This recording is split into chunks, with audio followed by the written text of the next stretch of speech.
Bismillahirrahmanirrahim. Alhamdulillahi rabbil alamin. Allahumma salli wa sallim ala sayyidina Muhammadin wa ala alihi wa sahbihi ajma'in, amma ba'du. Fa inna asdaqal hadithi kitabullah wa khairal hadi hadi sayyidina Muhammadin sallallahu alaihi wasallam wa syarrul umuri muhdatsatuha wa kullu muhdatsatin bid'ah wa kullu bid'atin dhalalah wa kullu dhalalatin finnar. Subhanaka la ilma lana illa ma 'allamtana innaka antal alimul hakim. Rabbi shrah li sadri wa yassir li amri wahlul 'uqdatam min lisani yafqahu qawli. Amin. Yang sama-sama kita hormati dan muliakan guru kita Ustaz Dr. Andes Haji Asman bin Haji Abdul Rahim, Ketua Masjid Al-Istiqomah Ustaz Asmari bin Kiai Haji Abdul Rashid Siti, bapak-bapak, ibu-ibu, remaja, hadirin jemaah yang dimuliakan oleh Allah.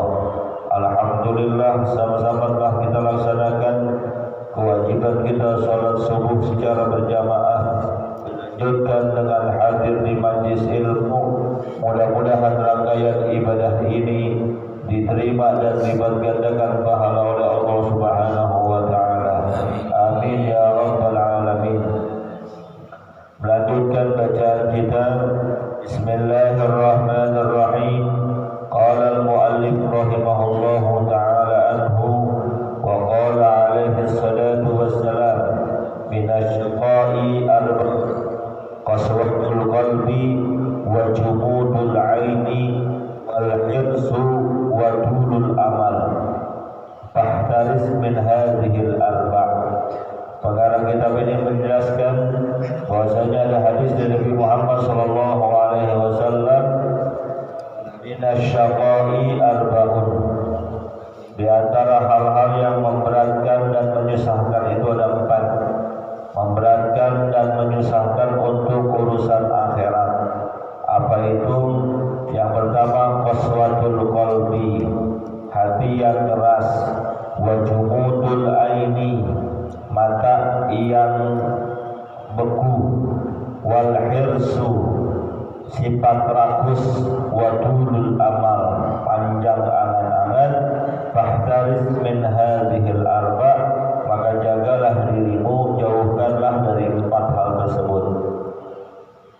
Qaswatul qalbi, kerasnya hati, kemarin sudah disinggung, sulit untuk menerima nasihat, sulit untuk mendapatkan hidayah kebaikan, karena memang hatinya sendiri tidak mau menerima. Wa jumudul ain, bekunya mata. Maksudnya kadang Allah berikan hidayah di depan mata, Allah berikan teguran, Allah berikan ujian agar dia bisa dekat dan kembali kepada Allah Subhanahu wa taala. Namun yang dia lihat tidak bisa masuk ke dalam hati dan pikirannya. Sebagaimana firman Allah Subhanahu wa taala, afala yarawna annahum yuftanuna kulla amin marratan aw marrataini. Apakah mereka tidak melihat dan memikirkan bahwasanya mereka diberikan ujian dalam 1 tahun, kadang-kadang sekali, kadang-kadang 2 kali. Jadi kemarin sudah kita informasikan dan bahas, kadang musibah, ujian yang kita terima adalah merupakan cara Allah untuk mengingatkan kita agar kembali kepadanya. Ketika misalnya ada barang kita yang hilang, entah itu uang, entah itu kendaraan, ataupun lain sebagainya, bisa boleh jadi itulah adalah caranya Allah Subhanahu wa taala untuk mengingatkan kita agar selalu bersyukur, sehingga tidak timbul penyesalan, tidak lalu beranggapan bahwa udah capek-capek cari uang, udah capek-capek nyicil kendaraan, tahu-tahu motornya hilang. Jumudul ain, mata ini nggak bisa untuk mengambil ibrah, mengambil pelajaran dari setiap kejadian yang ada di lingkungannya. Wal hirsu, sifat serakah, rakus, tamak terhadap dunia. Bukan tidak boleh memiliki dunia, bukan tidak boleh mencari harta. Yang tidak boleh adalah rasa rakus, tamak dalam mencari kenikmatan dunia sampai rela mengorbankan keimanan, sampai nggak peduli mana halal mana haram, sampai harus mengambil hak orang lain. Karena hakikat manusia itu adalah cinta kepada dunia. Zuyyina linnas hubbus syahawati minan nisa'i wal banina wal qanatiril muqantarati minaz zahabi wal fiddah. Dihiasi manusia dalam penciptaannya itu berbeda dengan malaikat, cinta kepada syahwat terhadap istri, terhadap anak, terhadap perhiasan, emas, perak, kendaraan dan lain sebagainya. Jadi kalau ada manusia cinta kepada istrinya, silahkan, itu normal, fitrahnya. Cinta kepada anaknya normal, cinta kepada harta normal, cinta kepada kendaraan normal, kepada pangkat dan jabatan normal. Yang nggak baik adalah ketika cinta kita kepada yang hal-hal tadi membuat lupa terhadap cinta kepada Allah Subhanahu wa Ta'ala. Dan manusia itu memang sifatnya serakah. Dalam sebuah hadis riwayat Nabi besar Muhammad SAW diinformasikan, sesungguhnya manusia seandainya diberikan kepadanya satu buah gunung emas, pasti dia akan meminta yang kedua. Kalau sudah dapat yang kedua, pasti dia akan meminta yang ketiga. Terus sampai tidak ada puas-puasnya, kecuali apabila tanah sudah masuk ke dalam mulutnya. Maksudnya apa? Kecuali dia sudah masuk ke dalam liang lahat, rasa tomak itu, rakus dan serakah itu akan hilang karena dia sudah menjadi mayat. Maka ketika kita mendapatkan harta kekayaan, lihat dulu ini halal atau haram, baik dari sisi zatnya ataupun cara memperolehnya. Manusia bisa kita kelecehin, orang bisa kita bohongin, tapi Allah Subhanahu wa Ta'ala gak bisa. Ada tanah bukan milik kita, atau sudah dijual oleh orang tua kita, tapi kebetulan namanya orang dulu, kalau urusan tanah saling percaya, apalagi kalau masih saudara. Itu lu bayarin tanah gue belah sono sampai belah sono, ya bang ini duitnya, selesai. Nggak ada proses balik nama. Ini cerita orang dulu nih. Nggak mikirin tuh orang dulu, kenapa? Orang gue beli sama saudara gue sendiri, beli sama teman gue sendiri, masa iya dia tega makan saudaranya, makan temennya? Benar saat itu, tapi di kemudian hari sudah turun kepada anaknya, kepada cucunya. Pas lagi iseng-iseng dia lihat, nah ini tanah yang ditempatin dia, surat masih surat babak nih. Oh, bukan nggak tahu udah dijual, dia tahu.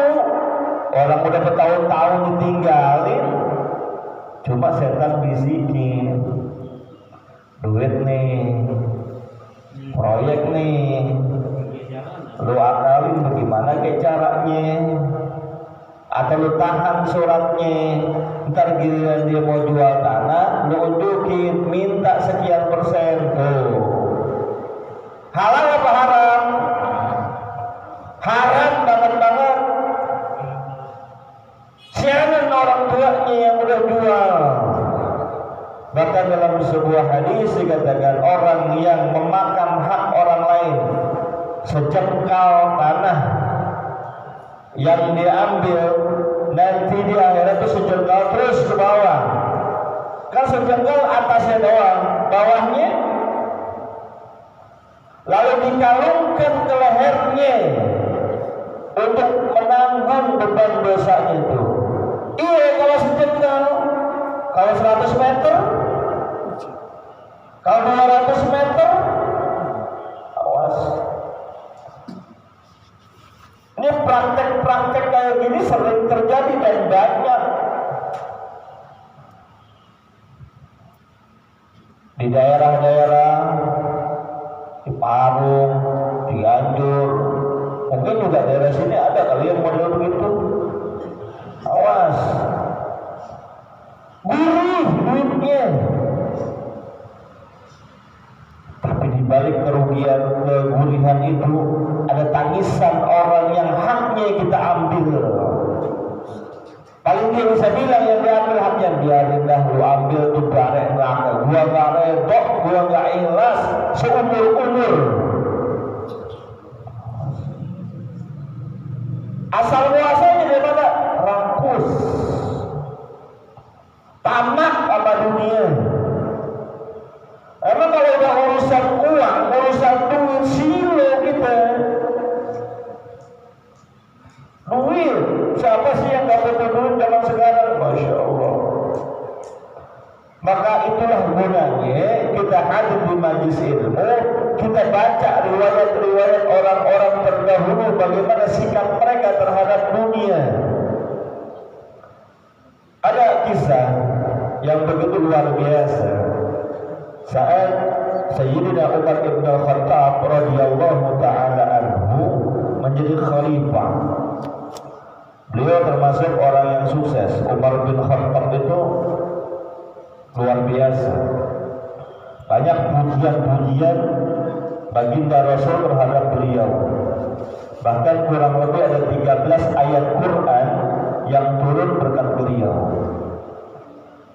Pantas Nabi pernah mengatakan, "Laukana ba'di nabiyyan lakana Umar." Seandainya setelah aku masih ada lagi nabi, pasti yang dipilih itu adalah Umar Ibn Khattab radhiyallahu ta'ala anhu, bukan Ahmad Musaddiq. Umar li'annahum mulhamun, dia itu orang yang senantiasa diberikan ilham oleh Allah Subhanahu wa ta'ala. Jadi banyak pemikiran-pemikiran Umar yang sejalan dengan ayat Allah. Luar biasa dia. Bersama Abu Bakar Siddiq, dalam sebuah riwayat dikatakan beliau adalah 2 orang pemimpin bapak-bapak di surga nanti. Jadi kalau kita saat ini takdirkan surga yang udah sepuh-sepuh, itu pimpinannya Sayyidina Abu Bakar dan Sayyidina Utsman. Tapi kalau yang remaja, yang pemuda, siapa ini? Nah, Sayyidina Hasan wal Husain, Sayyida Syababi Ahlul Jannah, pemimpinnya para pemuda di surga, cucunya Rasulullah Shallallahu Alaihi Wasallam. Kita kembali, Umar bin Khattab ketika menjadi seorang khalifah, ketika dilihat-lihat devisa negara, ternyata uangnya kelebihan. Itu kalau pakai hukum Islam begitu, nggak pernah ngutang, justru surplus, nambah terus keuangan negara. Akhirnya kebijakan Umar, pengembangan uang zakat ini dilebarkan ke wilayah-wilayah yang agak jauh. Akhirnya pada saat musim haji atau umroh, setiap rombongan haji ataupun umroh didata oleh Sayyidina Umar ibn Khattab. Sampai suatu ketika datang rombongan dari Irak. Saat itu bukan Irak namanya, Baghdad. Ditanya, "Men aina antum?" Kalian semua dari mana? Kata beliau yang rombongan itu, "Kami semua dari Irak." Oke. Tolong tuliskan, setelah memperkenalkan diri namanya Sayyidina Umar bin Khattab, tolong tuliskan orang-orang miskin di antara kalian sana, di negeri kalian sana, kasih datanya, akan diberikan uang zakat oleh Amirul Mukminin. Kerennya presiden begini nih. Akhirnya rombongan itu karena memang yang meminta Amirul Mukminin presiden tulis. Dari sekian banyak nama disetorkan kepada Sayyidina Umar bin Khattab. Sayyidina Umar kaget, ini nama nggak salah. Enggak, ya Amirul Mukminin itulah orang-orang miskin di kota kami. Kenapa bisa Umar bin Khattab nanya? Ternyata pada urutan nomor 1 golongan orang miskin di negeri Irak saat itu adalah sahabat Nabi bernama Amir. Siapa itu Amir? Gubernurnya. Gubernurnya nomor 1 orang miskin. Kalau di Indonesia gubernur miskin siapa kira-kira?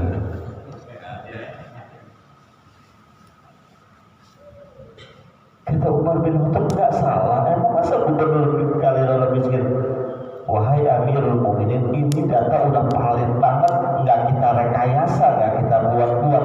Bahkan gubernur kami ini bukan hanya miskin, termiskin di tempat kami. Bukan sekedar miskin, termiskin. Makanya itu nomor 1. Sampai dikatakan gubernur kami punya baju cuma 2, wahai Amirul Mukminin. Satu yang dipakai, satu yang dijemur. Pak Bejo bajunya berapa? Kalau kita ya yang baju kemarin masih ada yang belum dipakai, udah beli lagi buat lebaran yang sekarang. Betul kan? Itu aku deh. 2 bajunya wahai Amirul Mukminin. Oke. Semua dibagi, termasuk gubernurnya tadi. Bahkan yang untuk gubernurnya tambahin double, jatahnya 2. Yang lain jatahnya 1, dia jatahnya 2. Kirim salam dari Umar bin Khattab radhiyallahu taala, ini adalah haknya. Ya udah singkat cerita dibawa nih. Namanya orang bagi-bagi, kasih juga ke gubernur. Waalaikumsalam. Wahai gubernur, ada titipan dari Khalifah Amirul Mukminin Sayyidina Umar bin Khattab, uang untuk diserahkan kepada Anda. Uang apa? Uang dari zakat mal. Apa yang terjadi? Ucapan beliau, inna lillahi wa inna ilaihi raji'un. Inna lillahi wa inna ilaihi raji'un. 3 kali diucapkan inna lillahi. Bininya dengar dari dalam rumah. Jadi dari dulu sampai sekarang kalau orang ucapin inna lillahi, biasanya kan orang meninggal. Kata bininya, bang siapa yang meninggal lah? Sampai 3 kali inna lillahi. Diceritakan oleh suaminya, ini nih ada utusan dari Khalifah Umar bin Khattab, bawain uang dari zakat mal buat kita. Ini musibah. Apa jawaban istrinya? Inna lillahi wa inna ilaihi raji'un. 3 kali kata istrinya, bang jangan bawa masuk ke rumah bang, jangan bawa masuk ke rumah. Haknya, jatahnya, bagi-bagiin buat yang lain aja bang, bagi-bagiin buat yang lain aja. Jangan sampai tuh uang zakat mal masuk ke rumah kita. Kira-kira di sini besok kalau panitia zakat bawain beras ada yang begitu apa kagak?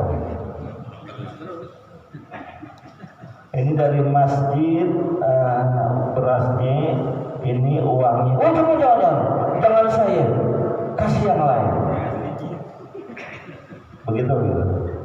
Yang ada di kepet dulu biasanya kalau kita kan ada uangnya, ada berasnya ada uangnya. Maksudnya, iya, cuma 20.000. Cukup apaan? Tapi di kantong. Dihina juga pemberiannya di kantong. Kalau lo hina gak usah kasih, gak usah terima, kasih lagi. Bahkan di lingkungan sahabat-sahabat Nabi Muhammad SAW untuk urusan pemberian ini lebih mendahulukan orang lain. Wa may yuqa syuhha nafsihi fa ulaika humul muflihun.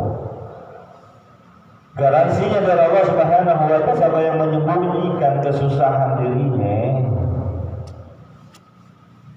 mereka akan bersama orang-orang yang beruntung. Jadi kalau dapat zakat, dapat pemberian atau sedekah hibah, terima ini. Oh iya terima kasih, saya terima ya. Tapi rasa-rasanya saya belum begitu berhak. No. Tetangga saya yang belah sono dia lebih berhak, kasih dia aja.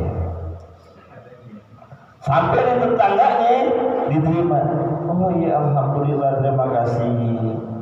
Tapi kayaknya saya juga belum berhak, kasih tetangga saya yang di sono. No, dia lebih berhak. Terus sampai kadang-kadang tuh uang zakat ngider ke situ-situ aja kadang mau terima. Saking tidak maunya dianggap orang rakus terhadap harta. Kita nggak sampai begitu dah, ya, nggak sampai begitu sih.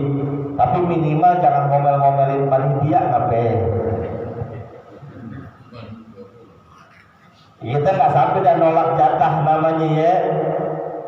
Jatah zakat, jatah daging kurban, kita nggak sampai nolak dah ya.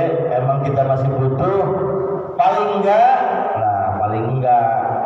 satu jangan berlebihan, kedua jangan ngorok-ngorokin panitia. Nah kadang ya mohon maaf, itulah yang disebut sifat rakus tampak. Manusia nggak ada puasnya. Udah dapat jatah daging, jatah uang, masih ngumpetin.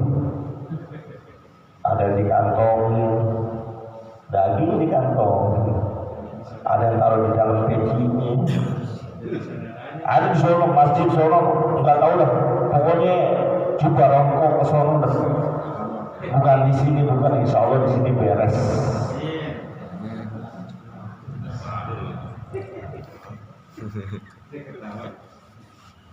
Sebabnya apa itu? Tamak, rakus. Padahal yang kita makan ya cuma segitu doang. Daging enak, kebanyakan juga nggak enak.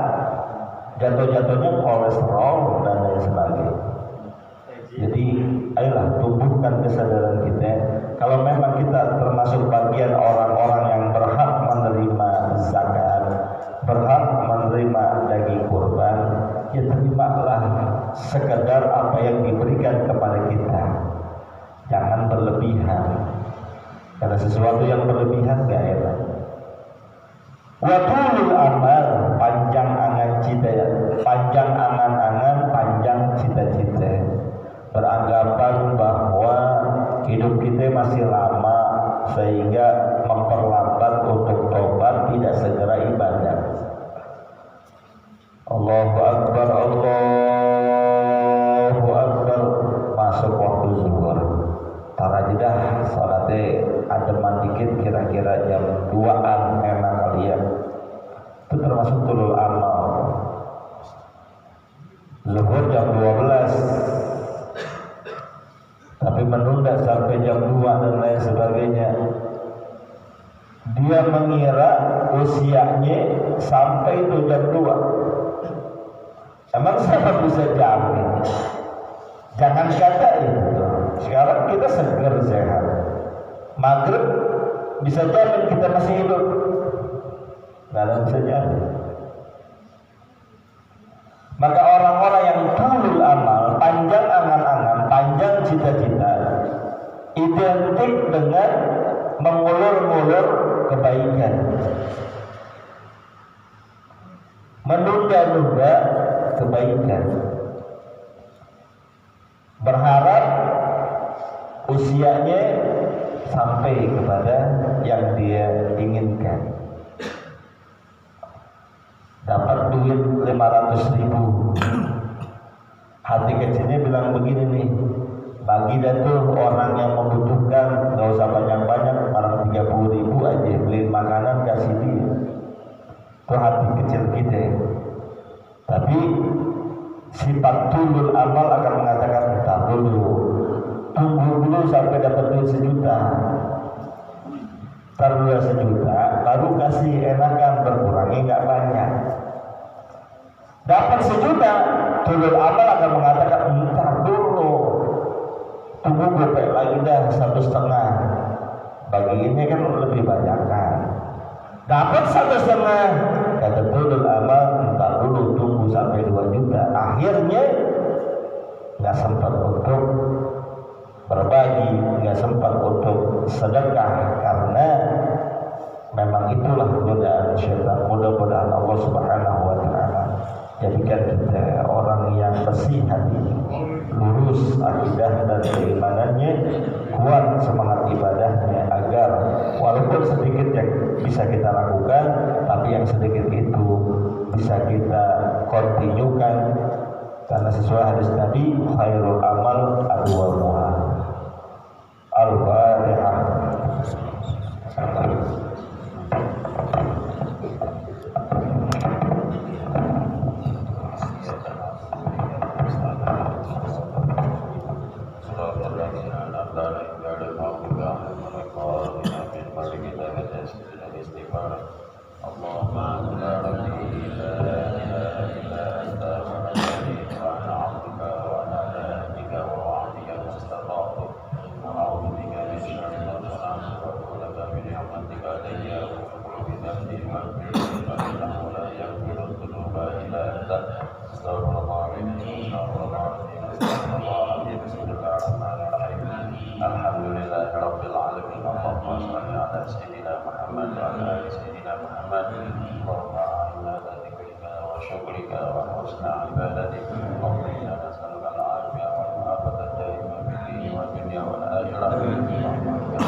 وتعبدنا وتمن تقصيرنا يا الله يا الله يا رب العالمين. ربنا آتنا في الدنيا حسنة وفي الآخرة حسنة وقنا عذاب النار. صلى الله على سيدنا محمد وعلى آله وصحبه وسلم والحمد لله رب العالمين.